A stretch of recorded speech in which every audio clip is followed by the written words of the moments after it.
काफी देर बाद फिर मेरी तलबी हुई। मुझे उसी हॉल में ले जाया गया। हॉल का मंजर वही था, लेकिन इस बार हॉल के वस्त में पहले से एक शख्स मौजूद था। हॉल में आवाज उभरी, आओ और अपनी बरतरी साबित करो। 5 नंबर तुमसे मुकाबला करने के लिए बेचैन है। मैंने कहा, अब इस मुकाबले की जरूरत नहीं रही। मैंने फैसला किया है कि तुम्हें सब कुछ बता दिया जाए।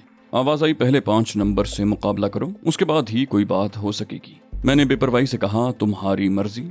मेरी ख्वाहिश तो ये थी कि मेरे हाथों से किसी को नुकसान न पहुंचने पाए। आवाज ने कहा, ओहो, तुम्हें अपने बारे में कुछ ज्यादा ही खुशफहमी है।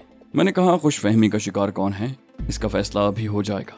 काउंटर के अकब से आवाज आई, 5 नंबर, तुम इस बारे में क्या कहते हो?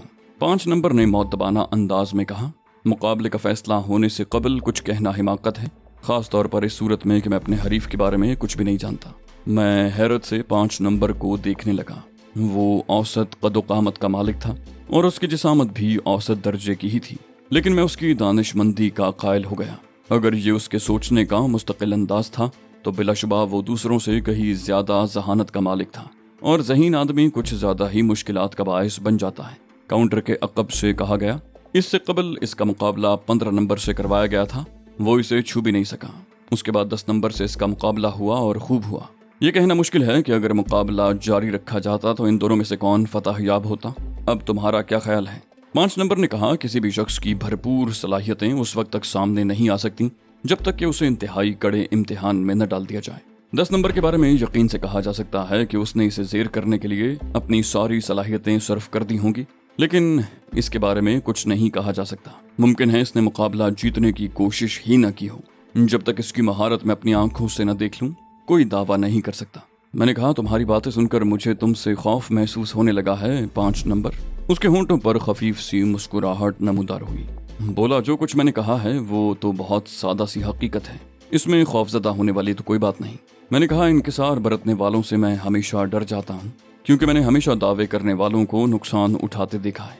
तभी गुस्सीली आवाज उभरी, जहाँ बातें करने का मुकाबला नहीं हो रहा, चलो मुकाबले के लिए तैयार हो जाओ। तैयार क्या होना था, हम दोनों तो मुकाबले के लिए पहले ही तैयार थे। मेरा हरीफ बज़ाहिर तो खतरनाक नजर आ रहा था, लेकिन उसकी हकीकत क्या थी ये तो मुकाबले के बाद ही मालूम हो सकता था। स्टार्ट की आवाज के साथ मुकाबला शुरू हो गया। इस बार भी मुझे जेर करने के लिए 5 नंबर को सिर्फ 2 मिनट दिए गए थे। स्टार्ट की आवाज के साथ ही वो किसी उकाब की तरह मुझ पर झपटा। उसने बड़े माहिराना अंदाज में मुझ पर यके बाद दीगरे 3 वार किए। पहला दाएं हाथ से, दूसरा बाएं हाथ से और तीसरा दाएं पैर से। मैं उसके पहले 2 वार खाली देने में कामयाब हो गया, मगर तीसरे की जद में आ गया। उसकी टांग मेरे घुटने के तकरीबन अकबी हिस्से से टकराई और मैं अपना तवाजुन खोकर फर्श पर गिर पड़ा। आगे बढ़कर मजीद हमला करने की बजाय 5 नंबर हैरत अंगेज तौर पर पीछे हट गया। वो मुझे संभलने का मौका दे रहा था। मैंने उठने में बहुत तेजी दिखाई, न सिर्फ उठने में बल्कि उस पर हमला करने में भी। उसे मुझसे इतनी फुर्ती की तवक्को हरगिज नहीं थी, लेकिन उसके बावजूद वो मेरे दाएं हाथ के पंज शाखे से खुद को बचा गया। मैंने उस पर इंतहाई खतरनाक और मोहलक किस्म का वार किया था। मेरा पंजा अगर उसके मुंह से टकरा जाता तो उसकी दोनों आंखें भी जाया हो सकती थी। मैंने ताबड़तोड़ उस पर कई हमले किए। वो कई बार मेरी जद में भी आया, मगर उनमें से कोई वार भी मोहलक नहीं था। फिर एक बार वो खुद को संभालने में कामयाब हो गया और उसने मुझ पर जवाबी हमला कर दिया। उसके हमलों में बेहद शिद्दत थी। मुझ पर बहुत कड़ा वक्त आ पड़ा। मुझे पीछे हटने पर मजबूर होना पड़ा। वो मुझ पर चढ़ा चला रहा था। मुझे उसके हमलों से बचने की ही फुर्सत नहीं मिल रही थी कि अचानक मेरा पैर फिसला और मेरा तवाजुन बिगड़ गया। उसके लिए इतना मौका बहुत था। उसने बड़ी तेजी से मेरा दूसरा पैर पकड़कर खींच लिया। मैं उलटकर फर्श पर गिरा, लेकिन मेरी टांग बदस्तूर 5 नंबर की गिरफ्त में थी और वो उसे बुरी तरह मोड़ रहा था। मेरे पूरे जिस्म में दर्द की लहरें उठ रही थी। अभी मैं इस दाव का तोड़ करने के बारे में सोच ही रहा था कि दफतन हॉल में आवाज गूंजी। 2 मिनट पूरे हो गए, मुकाबला रोक दिया जाए। इस आवाज के साथ ही 5 नंबर ने मेरी टांग छोड़ दी और हॉल के वस्त में जा खड़ा हुआ। मैं भी आहिस्तगी से उठा और उसके बराबर जा खड़ा हुआ। काउंटर के अकब से आवाज उभरी, हमें अफसोस है कि यह मुकाबला भी बराबर का रहा। 5 नंबर, तुम अपनी बरतरी जाहिर नहीं कर सके। मैंने बुलंद आवाज से कहा, मैं एहतजाज करता हूँ। 5 नंबर चौंक कर मुझे देखने लगा। काउंटर के अकब से पूछा गया, क्या तुम ये कहना चाहते हो कि मुकाबला तुमने जीत लिया है? मैंने कहा, नहीं, इसके बिल्कुल बरक्स। 5 नंबर ने मुझ पर अपनी बरतरी साबित कर दी है। गुस्सीली आवाज में कहा गया, इस मुकाबले के जज हम हैं, तुम नहीं, और तुम्हें हमारे फैसले से इख्तिलाफ करने का हक भी हासिल नहीं है। मैंने बेखौफी से कहा, मैं फैसले से इख्तलाफ नहीं कर रहा। मुकाबले के नतीजे के एतबार से ये फैसला बिल्कुल दुरुस्त है, लेकिन हकीकत ये है कि 5 नंबर ने मेरे साथ रियायत बरती है। इसे मुकाबले के दौरान कम से कम 2 बार ऐसे मौके हासिल हुए थे जब ये मुझ पर फैसला कुन ज़र्ब भी लगा सकता था, लेकिन इसने ऐसा नहीं किया। मैं इसे फातेह तस्लीम करता हूँ और अपनी शिकस्त का ऐलान करता हूँ। मुझे खुशी है कि मैंने एक आली ज़र्फ शख्स से शिकस्त खाई है। चंद लम्हों के लिए हॉल पर सन्नाटा मुसल्लत हो गया। मैं हालात को अपने हक में तब्दील करने के लिए हर मुमकिन कोशिश कर रहा था। सख्त लहजे में पूछा गया, तुम इस इल्ज़ाम के बारे में क्या कहते हो 5 नंबर? 5 नंबर ने सर झुकाकर कहा, यह बात दुरुस्त है। आवाज़ आई, तुम्हें मालूम है कि तुम क्या कह रहे हो और इसकी सज़ा क्या हो सकती है? 5 नंबर ने कहा, मैं जानता हूँ जनाब। उसका सर कुछ और झुक गया। आवाज़ आई, फिर तुमने ये हरकत क्यों की? क्या तुम अपनी सफाई में कुछ कहना चाहोगे? वो बोला, मैं इसे ऐसी कोई ज़र्ब लगाए बगैर ज़ेर करना चाहता था जो इसके लिए ज़्यादा नुकसानदेह साबित होती। इसकी एक वजह तो यह है कि हमारा मुकाबला किसी महाज पर नहीं हो रहा था। अगर मैं इसके मुकाबले पर किसी मुहिम के दौरान आता तो कोई रियायत न बरतता। दूसरी वजह यह है कि ये मुझसे मुकाबले से कबल कुछ बताने को कह रहा था। मैंने सोचा कि अगर इसे कोई नुकसान पहुंच गया तो हम कहीं कीमती मालूमात से महरूम न रह जाएं। तीसरी वजह शायद मेरी तरबियत की खराबी है। दुरुस्त लहजे में पूछा गया, तरबियत की खराबी से तुम्हारा क्या मतलब है 5 नंबर? वो बोला, मुझे इस बात की तरबियत दी गई है जनाब कि सिर्फ अपने जानी दुश्मन को ही नुकसान पहुंचाऊं। मैं अपनी इस खामी पर माजरत खा हूं जनाब। आवाज ने कहा, ठीक है, तुम जाओ, तुम्हारा फैसला बाद में किया जाएगा। 5 नंबर सर झुकाए हॉल से बाहर चला गया। मुझसे कहा गया, अब तुम बताओ, तुमने क्या फैसला किया है? मैंने कहा, मैंने और मेरी साथी ने फैसला किया है कि आप लोगों को सारी बात बता दी जाए। आवाज ने कहा, जब तुम्हें पहले सच बोलने का मशवरा दिया गया था तो तुमने उसी वक्त ये फैसला क्यों नहीं कर लिया? मैंने कहा, हमारी अक्लें माऊफ हो चुकी थीं जनाब। हमारी समझ में कुछ नहीं आ रहा था कि ये सब क्या चक्कर है। तंजिया लहजे में पूछा गया, अब समझ में आ गया? मैंने मुर्दा से लहजे में कहा, नहीं जनाब, समझ में तो अब भी कुछ नहीं आया। आवाज ने कहा, फिर अब तुमने फैसला क्यों कर लिया? मैंने कहा, तशद्दुद से बचने के लिए जनाब। एक बड़ी रकम तो हाथ से निकल ही चुकी है, अब खुद पर तशद्दुद भी करवाएं। आवाज ने कहा, ठीक है, नई कहानी भी सुना दो। मैंने कहा, मैं एक लफ्ज सच बोलूंगा जनाब। किंग एटलस हमारे आन जहानी बाप का दोस्त है। उसने $5000 के अलावा भी हमें एक बड़ी रकम की पेशकश की थी, लेकिन वो रकम हमें उस वक्त मिलती जब हम डी फॉस्टर को उसके पास पहुंचा देते। अब जाहिर है हम उस इजाफी रकम से महरूम हो गए। आवाज ने कहा, डी फॉस्टर को किंग तक पहुंचाने का काम तो कोई भी कर सकता है, उसके पास भी आदमियों की कमी तो नहीं है। मैंने कहा, उसने बताया था कि डी फॉस्टर के चक्कर में कुछ और लोग भी हैं जो उसके आदमियों को पहचानते हैं, इसलिए वो अपने आदमियों से काम नहीं लेना चाह रहा था। हम लोग अजनबी थे, इसलिए किसी की नजरों में आए बगैर खामोशी से ये काम कर सकते थे। आवाज ने कहा, तुमने उससे ये नहीं पूछा कि डी फॉस्टर की इतनी अहमियत किस वजह से है? मैंने कहा, पूछा था जनाब, लेकिन उसने बताया नहीं। कहने लगा, हमें सिर्फ रकम से गर्ज होनी चाहिए। आवाज ने कहा, सवाल यह है कि तुम्हारी इन बातों पर किस तरह यकीन किया जाए? मुमकिन है तुमने फिर कोई झूठ बोला हो। मैंने कहा, हम आपके कब्जे में हैं, आप अपने जराए से हमारे बयान की तस्दीक कर सकते हैं। आवाज ने कहा, ठीक है, जब तक तुम्हारे बयान की तस्दीक नहीं हो जाती उस वक्त तक तुम हमारे कब्जे में रहोगे। मैंने बेचैनी जाहिर करते हुए कहा, क्या उसके बाद हमें छोड़ दिया जाएगा? आवाज ने कहा, हाँ, अगर तुम्हारी तमाम बातें सच साबित हुई तो तुम्हें छोड़ दिया जाएगा। अब तुम जा सकते हो। मैंने कहा, मैं एक और बात पूछना चाहता हूँ जनाब, कोई शख्स खाए बगैर कितनी देर जिंदा रह सकता है? आवाज ने कहा, तुम जाओ, खाने पीने का इंतजाम भी हो जाएगा। मैं दोनों अफराद की माहियत में तहजीब के पास पहुंचा दिया गया और उसके थोड़ी ही देर के बाद हमारे लिए नाश्ता भी पहुंचा दिया गया। तहजीब को मैंने सारी बातें बता दी। तहजीब ने सब कुछ सुनने के बाद कहा, लेकिन अली, तुम शिकस्त कैसे खा गए? मैंने कहा, क्यों, क्या मैं इंसान नहीं हूँ? क्या मैं शिकस्त नहीं खा सकता?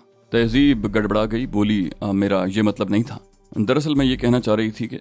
मैंने कहा, रहने दो, मुझे खूब मालूम है तुम क्या कहना चाह रही हो। अगर तुमने अपने तौर पर मुझे नाकाबिले शिकस्त समझ लिया है तो ये तुम्हारा अपना कसूर है, वरना हकीकत ये है कि इस दुनिया में एक से एक माहिर मौजूद है। तहजीब हंसकर बोली, अरे तुम तो नाराज हो गए। मैंने ऐसी कोई बात तो नहीं की थी जिस पर तुम इस कदर नाराज हो गए। मैंने कहा, यह भी तुम्हारी गलत फहमी है कि मैं नाराज हो गया, लेकिन ये जरूर है कि तुम अपने नजरियात दुरुस्त कर लो। याद रखो, कोई भी इंसान नाकाबिले शिकस्त नहीं हो सकता। इंसान तो वैसे ही खता का पुतला होता है। मैं तो यही सोचकर हैरान हो रहा हूँ कि 5 नंबर की महारत का ये आलम था तो 1 नंबर किस कयामत की चीज होगा। तहजीब बोली, गौर करो तो मेरा कसूर भी कुछ इतना ज्यादा नहीं था। जो शख्स भी तुम्हारे कारनामे सुनेगा वो तुम्हें नाकाबिले तस्खीर समझने लगेगा। मैंने कहा, मुझे दूसरों से कोई वास्ता नहीं है, मैं तो बस तुम्हें ठीक देखना चाहता हूँ। तहजीब ने हंसकर कहा, मैं ठीक हो गई, अब तुम्हें नाकाबिले शिकस्त नहीं समझूंगी। हम नाश्ते से फारिग हुए ही थे कि तहजीब का बुलावा आ गया। वो लोग तहजीब को अपने साथ ले गए। तहजीब की वापसी कोई आधे घंटे बाद हुई थी। इस दौरान मैं कमरे में टहलता रहा। मेरे पूछने पर तहजीब ने बताया, कोई खास बात नहीं थी, वो मुझ पर जिराह कर रहे थे। मैंने कहा, मेरा ताज़ा बयान जिराह की वजह बना होगा, मुझे पहले ही इस बात का अंदाजा था। वो बोली, अगर तुम्हें पहले से अंदाजा था तो कम से कम मुझसे तस्करा तो करना चाहिए था। मैंने कहा, क्या फ़ायदा होता, सब कुछ तो तुम्हारे इल्म में है और हमारे दरमियान पहले ही तय हो गया था कि हमें क्या कहना है, लिहाजा उन लोगों को जिराह में नाकामी ही हुई होगी। तहजीब बोली, जाहिर है वो मेरी ज़बान से कोई ऐसी बात नहीं निकलवा सके जो तुम्हारे बयान के खिलाफ होती। उन्होंने मुझसे तरह तरह के सवालात किए और मेरा ख्याल है उन्होंने बड़ी हद तक मुतमईन होने के बाद मुझे वापस भेज दिया। मैंने कहा, अब हमें सुकून से बैठकर नतीजे का इंतज़ार करना होगा। मुमकिन है वो अपने ज़राए से हमारे बयानात की तस्दीक करने की कोशिश करें। तहजीब बोली, उन्हें कोशिश करने दो, नतीजा तो जाहिर है हमारे खिलाफ निकलने से रहा, लेकिन अली क्या ये लोग इसके बाद हमें वाकई छोड़ देंगे? मैंने कहा, कुछ कहा नहीं जा सकता तहजीब, ज़्यादा इम्कान तो यही है बेज़रर समझकर ये लोग हमें छोड़ ही दें, मगर इनके बारे में यकीन से कुछ कहना मुश्किल ही है। हम दोनों तन बतकदीर होकर बैठ रहे। डी फॉस्टर का कुछ पता नहीं चल रहा था, यकीनन उस पर तशद्दुद किया जा रहा होगा। मुझे ये फिक्र भी थी कि अगर डी फॉस्टर ने अपनी ज़बान खोल दी तो हमारा क्या बनेगा। लेकिन पूरा दिन खैरियत से गुजर गया और रात हो गई। मैंने और तहजीब ने पलक तक न झपकाई थी, जबकि पिछली रात हमने सफ़र के दौरान बहुत तकलीफ के आलम में गुजारी थी। लेकिन जिस बेयकीनी से हम गुजर रहे थे उसमें नींद आने का सवाल ही पैदा नहीं होता था। हमें हर आन ये धड़का लगा हुआ था कि किसी भी वक्त दरवाज़ा खुलेगा और हमारी तलबी हो जाएगी और फिर हम पर फर्द जुर्म आयद की जाएगी कि हमने उनसे झूठ बोला। यह सिर्फ उसी सूरत में मुमकिन था कि डी फॉस्टर ज़बान खोल देता, और उसने ज़बान नहीं खोली, वरना हम महफूज नहीं रह सकते थे। जागते जागते हमारे आसाब शल हो गए थे और फिर हम पर गुनूद की तारी होने लगी। उस वक्त रात भी आधी के करीब गुजर चुकी थी कि दफतन 2 समात शिकन धमाके सुनाई दिए और उसके बाद स्टेन गन्नों की तड़तड़ाहट की आवाज़ों ने सन्नाटे को छलनी करके रख दिया। हम लोग चूंकि नीम गनूदगी की हालत में थे इसलिए बुरी तरह उछल पड़े। तहजीब खिसक कर मेरे करीब आ गई। उसने सरगोशी में पूछा, ये किस किस्म की आवाज़ें हैं, क्या हो रहा है? मैंने कहा, इंतज़ार करो, जो भी है सामने आ जाएगा। और मैं तहजीब को लेकर दरवाजे के सामने से हट गया ताकि अगर दरवाजे पर कोई भ्रष्ट पड़े तो हम लोग गोलियों से महफूज रहें। पूरी इमारत में गोलियां चल रही थीं। ऐसा मालूम हो रहा था कि इमारत पर कोई बहुत ही मुनज़्ज़म किस्म का हमला किया गया है। गोलियों की आवाज़ें इतने तवातुर से आ रही थीं कि उनकी हौलनाक आवाज़ों में बात करना तक मुश्किल था। मैं और तहजीब एक दीवार से चिपके हालात की नई करवट के मुंतज़िर थे। फिर वो लम्हा भी आ गया जिसकी वजह से मैं दरवाजे के सामने से हटा था। गोलियों के एक ब्रस्ट ने दरवाजे को छलनी करके रख दिया। गोलियां दरवाजे को तोड़ती हुई कमरे की दीवार और फर्श पर बिछे हुए कालीन से टकराईं, मगर हम महफूज रहे इसलिए कि हम दरवाजे के सामने नहीं थे। एक गोली ने दरवाजे का हज़मी कुफल भी तोड़ दिया। मुमकिन है दरवाजे पर कुफल तोड़ने के लिए ही ब्रस्ट मारा गया हो, इसलिए कि कुफल टूटने के फौरन बाद कई अफराद धड़धड़ाते हुए कमरे में घुस आए। वो सब के सब खुदकार असलहे से लैस थे और सब निकाब पोश थे। उनमें से एक ने बड़े गौर से हमें देखा और अपने साथियों की तरफ मुड़कर बोला, बस यहाँ यही दोनों हैं, इन्हें भी ले जाओ, जल्दी करो। वो हम पर टूट पड़े और हमें जानवरों की तरह खींचकर इमारत से बाहर लाए, जहाँ एक लैंड रोवर में हम दोनों को ठूंस दिया गया। लैंड रोवर के अकबी हिस्से में ही डी फॉस्टर भी मौजूद था। उसकी हालत देखकर हम दोनों कांप उठे। वो बेहोश था और बेहोशी के आलम में भी उसके मुंह से कराहें खारिज हो रही थीं। उन लोगों ने उस पर तशद्दुद की इंतहा कर दी थी। गर्म सलाखों से उसका पूरा जिस्म दागा गया था, चेहरे की खाल तक झुलसी हुई थी। दोनों हाथों की एक एक उंगली कटी हुई थी जिस पर बड़ी बेदर्दी से पट्टियां कसती गई थी। वो गालिबन किसी दवा के ज़ेरे असर था, वरना इस कदर तकलीफ में तो आदमी होश में भी नहीं हो सकता। मैं और तहजीब सन्नाटे के आलम में डी फॉस्टर को देख रहे थे। मुझे हैरत थी कि वो कमज़ोर, नातवां और ज़ईफ़ शख्स इतना तशद्दुद कैसे सह गया। मैं तो उसे बहुत कमज़ोर समझता रहा था। उसके बारे में मेरी राय यही थी कि वो तशद्दुद के खौफ से ही सब कुछ उगल देगा। तशद्दुद सहना तो बहुत दूर की बात है, लेकिन मैं अपनी आंखों से देख रहा था कि उस नातवां से शख्स ने न सिर्फ तशद्दुद सहा बल्कि उसने ज़बान भी न खोली। अगर उसने ज़बान खोल दी होती तो मेरी और तहजीब की जिंदगियां भी खतरे में पड़ गई होती। उसने वो तशद्दुद सहा था जिसके सामने बड़े बड़े जवां मर्द और हौसलामंद ची बोल जाते हैं। उसने जो कुछ कहा था कर दिखाया, नामुमकिन को मुमकिन बना दिया। मैं दिल ही दिल में बेहद शर्मिंदा हुआ। मेरी और तहजीब की जिंदगियां उस नातवां बूढ़े की रहीने मिन्नत थी। डी फॉस्टर की हालत में मैं कुछ इस तरह महव हुआ कि किसी बात का होश ही नहीं रहा। होश उस वक्त आया जब लैंड रोवर स्टार्ट होकर एक झटके से आगे बढ़ी।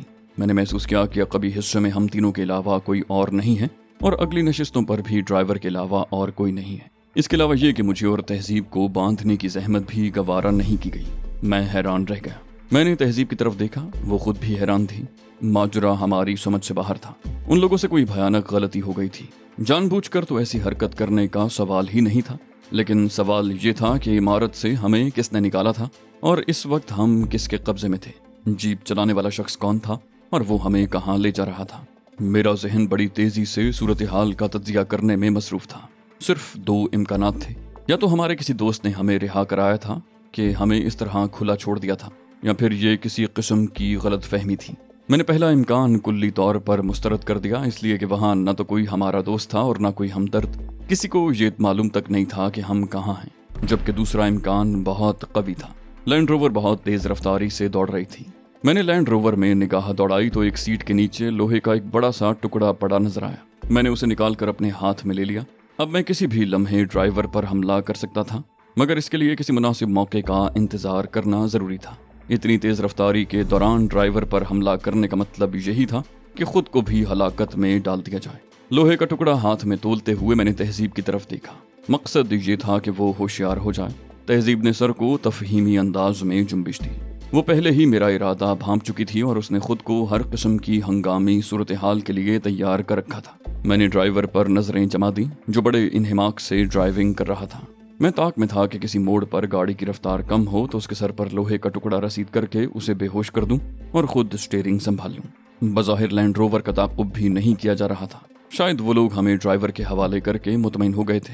फिर इत्तफाकन ही ड्राइवर की निगाह अकब नुमा आईने की तरफ उठी और उसने मुझे देख लिया। उसने एकदम ही गाड़ी लहराई और मुझे खुद को संभालने के लिए सीट का सहारा लेना पड़ा। ड्राइविंग सीट से उभरने वाली आवाज मेरे आसाब पर बम के धमाके की तरह गिरी। क्या गजब कर रहे हो चीफ? वो बड की आवाज थी। मेरी खोपड़ी का बीमा नहीं हुआ है। अगर तुमने इसे तनख्वाह दिया तो दुनिया भर की हसीनाएं एक जबरदस्त किस्म के आशिक से महरूम हो जाएंगी। हैरत के इस शदीद झटके से निकलने में मुझे चंद लम्हे लगे। फिर मैंने संभल कर गुर्राते हुए कहा, ये तुम हो मरदूद बड? वो बोला, हाँ ये मरदूद बड ही है चीफ। जरा सब्र से काम लो और पीछे का जायजा ले लो। कोई गाड़ी हमारा ताकुब तो नहीं कर रही? मैंने कहा, नहीं, दूर दूर तक कोई गाड़ी नहीं है। वो बोला, बस तो फिर मुझे खामोशी से ड्राइविंग करने दो। किसी बात की परवाह मत करो, तुम्हें महफूज जगह ले जा रहा हूँ। तहजीब तो इस कदर हैरान थी कि उसके मुंह से कोई आवाज ही नहीं निकल सकी थी। बड खामोशी से ड्राइविंग करता रहा। हमवार सड़कों पर खासा सफर तय करने के बाद लैंड रोवर नाहमवार सड़कों पर दौड़ने लगी। यहाँ आकर जीप की रफ्तार कम हो गई थी। नाहमवार रास्तों पर भी लैंड रोवर काफी देर तक चलती रही और बिलाखिर एक जगह बड ने गाड़ी रोक दी। बड ने बताया, ये एक मतरूक और वीरान फार्म हाउस है। यहाँ दूर दूर तक कोई आदमी नजर नहीं आता। मैंने कहा, गोया छुपने के लिए ये जगह मौजू तरीन है। बड ने अकबी हिस्से में आकर दरवाजा खोला और फिर बड़े एहतराम से बोला, चीफ और मैडम बाहर तशरीफ ले आइए। तहजीब ने कहा, यहाँ हम दोनों के अलावा एक शख्स और भी है बड? बड ने कहा, मुझे मालूम है मैडम, ये वही शख्स है जिसकी वजह से इस कदर हंगामे खड़े हो गए हैं। तहजीब बोली, हाँ, और इसकी हालत खतरे से बाहर मालूम नहीं होती, जबकि इसकी जिंदगी हमारे लिए बहुत कीमती है। बड ने कहा, बस तो फिर जल्दी कीजिए, हम लोग इसे स्ट्रेचर समेत उठाकर ले चलते हैं। बड के कहने पर मैंने झुककर गौर से देखा। डी फॉस्टर वाकई एक स्ट्रेचर पर दराज था, जिसे अंधेरे और अफरा तफरी के बायस पहले मैं देख नहीं सका था। मैंने बड के साथ मिलकर स्ट्रेचर उठा लिया और डी फॉस्टर को फार्म हाउस की तरफ ले चले। तहजीब मेलकम एक्स ने लैंड रोवर के दरवाजे लॉक किए और हमारे साथ ही आगे बढ़ गई। फार्म हाउस की चौबी इमारत तक पहुंचने के लिए हमें कोई 20 कदम का फासला तय करना पड़ा। बड के अंदाज में जिस कदर इत्मीनान और सुकून था, उसके पेश नज़र यकीन से कहा जा सकता था कि वो जगह बिल्कुल महफूज है।